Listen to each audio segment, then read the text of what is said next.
वयुमदिदकुम बिअमवालिन व बनीन, इस्तिगफार करोगे अल्लाह तुम्हारे माल में बरकत देगा, तुम्हें औलाद अता फरमाएगा। इस्तिगफार करोगे यजअल लकुम जन्नात, तुम्हारे बागों में, तुम्हारे फसलों में, तुम्हारी खेतियों में बेपनाह बरकत अता फरमाएगा। इस्तिगफार करोगे यजअल लकुम अनहारा, तुम्हारे लिए नहरें रमा दमा फरमा देगा। नारे तकबीर, नारे रिसालत, नारे रिसालत, सरकार क़यामत, दिलदार क़यामत, तारीख़ के जब निज़ामी का क़िबला, नारे तकबीर, नारे रिसालत। अच्छा, कुछ लोगों ने समझ लिया कि इस्तिगफार सिर्फ गुनाहों की माफी के लिए इस्तिगफार किया जाता है। ऐसा नहीं है, ऐसा सिर्फ गुनाहों की माफी के लिए इस्तिगफार नहीं है, बल्कि इस्तिगफार कहीं कहीं अल्लाह की नेमत मिलने पर भी इस्तिगफार किया जाता है। घर में बरकत होने पर भी इस्तिगफार किया जाए, औलाद मिलने पर भी इस्तिगफार किया जाए, मालों में बरकत हो जाए तो इस्तिगफार किया जाए। जितनी बड़ी नेमत उतना ही ज्यादा बंदे को इस्तिगफार करना चाहिए। और ये मैं नहीं कहता, ये कुरान कह रहा है, ये कुरान कह रहा है। वो सूरह आप सभी को मेरे ख्याल से याद होगी, अगर वो भी ना याद हो तो फिर बहुत बड़े अफसोस की बात है। कुरान पाक में 30वें पारे में एक सूरह है जिसे सूरह नसर कहा जाता है, याद है कि नहीं? इदा जाअ नस्रुल्लाहि वल फतह, अल्लाह फरमाता है इदा जाअ नस्रुल्लाहि वल फतह, जब आ जाए अल्लाह की जानिब से मदद और उसकी तरफ से फतह।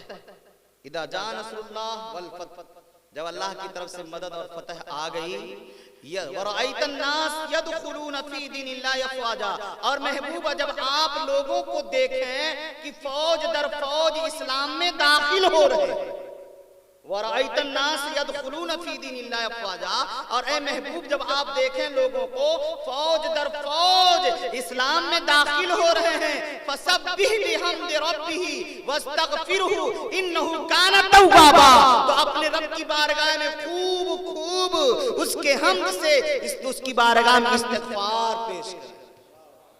अब नबी से अल्लाह फरमा रहा है कि आप इस्तिगफार करें, तो इस्तिगफार सिर्फ और सिर्फ गुनाहों से मग़फ़िरत के लिए नहीं, बल्कि अल्लाह की जितनी ज्यादा नेमतें मिले उतना ही ज्यादा अल्लाह की बारगाह में इस्तिगफार किया जाए। जैसा कि सूरह नूह से पता चला। तो अब दुनिया में सबसे बड़ा, सबसे कामिल व अकमल, सबसे बुजुर्ग, सबसे बरतर, सबसे आला कोई और नहीं है, आमीना का लाल ही तो है, वही तो है। तो जो सबसे आला है वो सबसे ज्यादा इस्तिगफार करे। सैयदी सरकार आला हजरत फरमाते हैं, सबसे आला व औला हमारा नबी, दोनों आलम से बाला हमारा नबी। कौन देता है देने को मुंह चाहिए, देने वाला है सच्चा हमारा नबी। सब चमक वाले उजलों में चमका किए, अंधे शीशे में चमका हमारा। गमज़दों को रजा मुजदा दीजे की है, बेकसों का सहारा हमारा। तो बात दुआ पे चली थी, बीच में एक ज़िमनी बात आ गई, लेकिन ये बड़ी कीमती बात है, बहुत कीमती बात है जो मैंने अपनी बयान की है। इस्तिग़फ़ार बंदे को हमेशा करना चाहिए, कम से कम तो सोने के वक्त 100 बार जरूर इस्तिग़फ़ार कर लेना चाहिए। 100 बार जरूर सोने से पहले इस्तिग़फ़ार कर लेना चाहिए। मेरी एक आदत है और उसका फायदा भी मिला है। मैं हर रोज ईशा की नमाज पढ़ने के बाद एक अमल करता हूँ, अल्लाह तौफीक दे तो आप भी वो अमल किया करें, उससे बहुत सी बरकतें और बहुत से फायदे आपको मिलेंगे। आप ईशा की नमाज के बाद अल्लाह अगर आपको तौफीक दे तो ईशा बाद या सोने से पहले ये अमल जरूर कर लिया करें।